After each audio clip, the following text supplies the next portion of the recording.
Hi friends, it's time for another episode of hashtag OPW, Old People Wisdom. I am really excited for this video. It may be a smidge longer than what my videos have traditionally been. However, I feel like this is a really critical topic. It's been very monumental for me in my lifetime, and I want to share it with you because I think a lot of us walk around really struggling with confidence, with our place in the world, who we are, and what we're supposed to do while we're here, and how do we do life. And I know that was true for me for a number of decades. And this framework that I'm about to share with you has really been transformational for me in my life, to really adopt it and to just be with this concept and this idea. A long time ago, one of my mentors said to me, "Be you, everyone else is taken." And I thought that was so interesting. I didn't understand it at the time, but something deep inside me resonated with that. I'm like, what does this even mean? Be you, everyone else is taken. It sounded very, self-help cliche to me, right? And it took me really years to uncover what I thought that meant. And I realized at the time, I was in my late 30s, I had been living my life in comparison with everybody else. I know you guys do it too. I compare my worst day with other people's best days, especially with social media. It's so easy to do when people are posting Facebook pictures of, hey, here's me on a boat in the Mediterranean. Here's me on, my Alaskan fishing trip, or blah, blah, blah, blah, blah. It is so easy to compare where you're at, which might be in the wheel of life. You might be on the downtrend and at the bottom, while somebody else is at the top. And we're comparing ourselves to them. It is such an insidious behavior that does not support us in any way, shape, or form. For real. Be you, everyone else is taken. I took that to mean, for me, stop trying to be like other people. Use mentors as a guide. See somebody else who has what I want and model their behavior so I can have it too, but not try to be them. Be me in the process. And really, I took that to heart, and I started just getting good with who I am, with all my flaws, because I'll be the first one to tell you I'm a very flawed individual, and I accept those pieces of me in conjunction with all the great things that I love about me.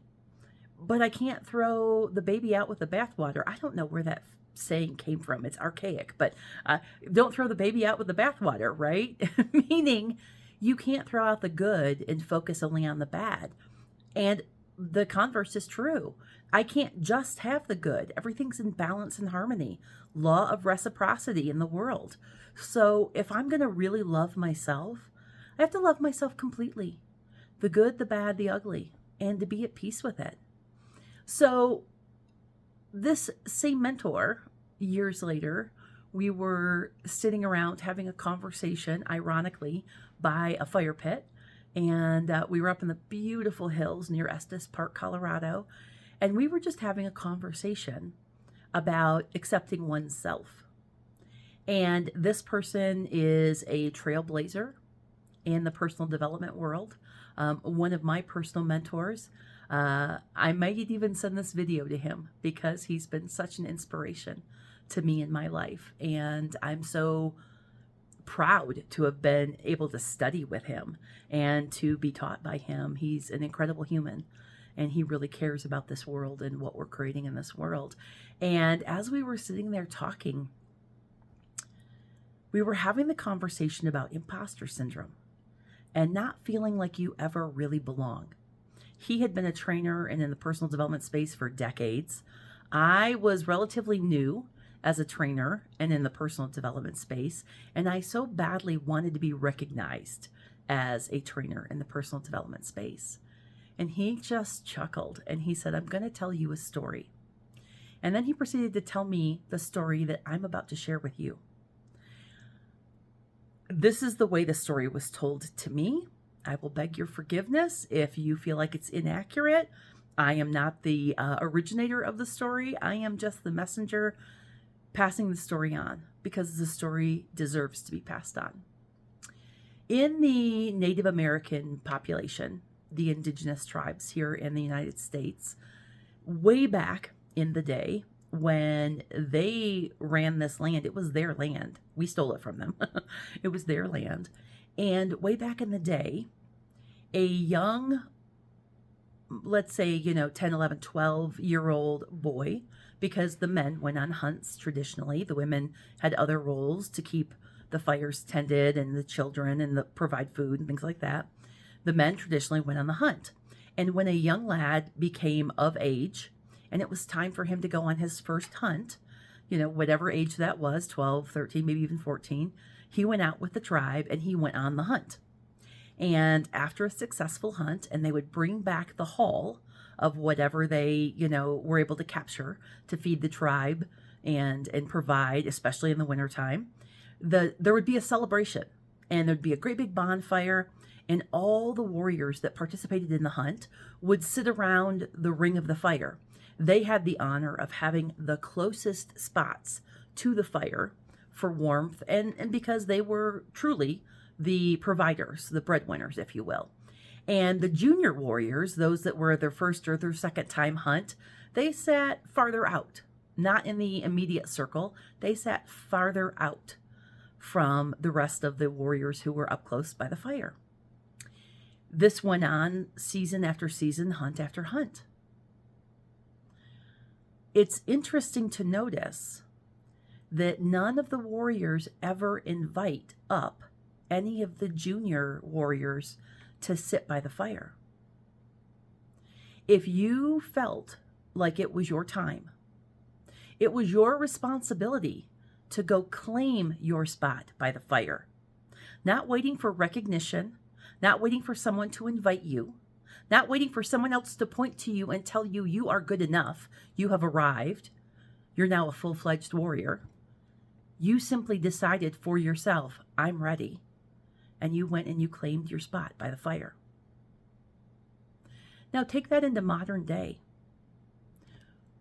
Where are you waiting to be invited, to be noticed, to be recognized by some external person or force for you to claim your spot by the fire?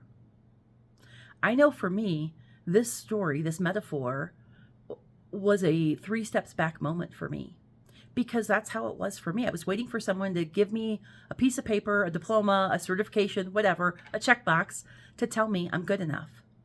I can call myself a full-fledged trainer. What Dan Dorr is the person I'm referring to, my mentor who shared the story with me, phenomenal human being. Phenomenal human being.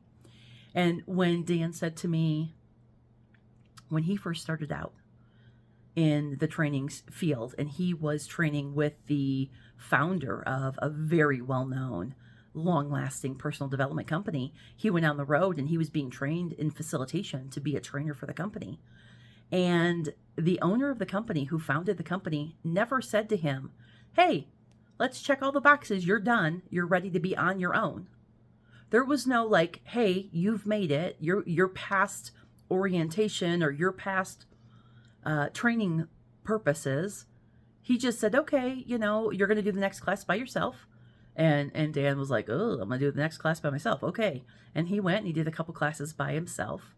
And then he said to Tom, when am I done? When am I done training? And Tom just looked at him and said, I don't know. When are you done training? Dan had to claim his spot by the fire, not waiting for someone else to recognize him or acknowledge him. Now, that's how I remember the story. So, Dan, if you're hearing this, that's how I remember the story. If I got the details wrong, please forgive me, but that's how I heard the story. And it was really a revelation for me to realize I don't need permission from anyone for me to claim my spot by the fire. I'm going to encourage you to take a look in your life. Where are you waiting for external people, ideas, employers, opportunities to claim your spot by the fire? I'm going to encourage you to simply do that, to realize that you're enough Everything is a work in progress. Life is a work in progress. There's always going to be more for you to learn. That's cool. Don't let that be the reason why you pigeonhole yourself in a hole waiting for someone to pull you out. Decide that you are enough. Decide that it's time for you to claim your spot by the fire and move. And just realize that the lessons you have yet to learn are part of the journey that we're on. And it's okay for you to claim your spot by the fire right now. I hope you found this story meaningful. If you're digging what we're doing here, I sure am. I would encourage you to hit the like and subscribe button down below. Make sure to hit the bell for notifications. Otherwise, they won't let you know when we've posted a new video. And thanks for being on this journey with me. I hope you really do go out and claim your spot by the fire. See you next time.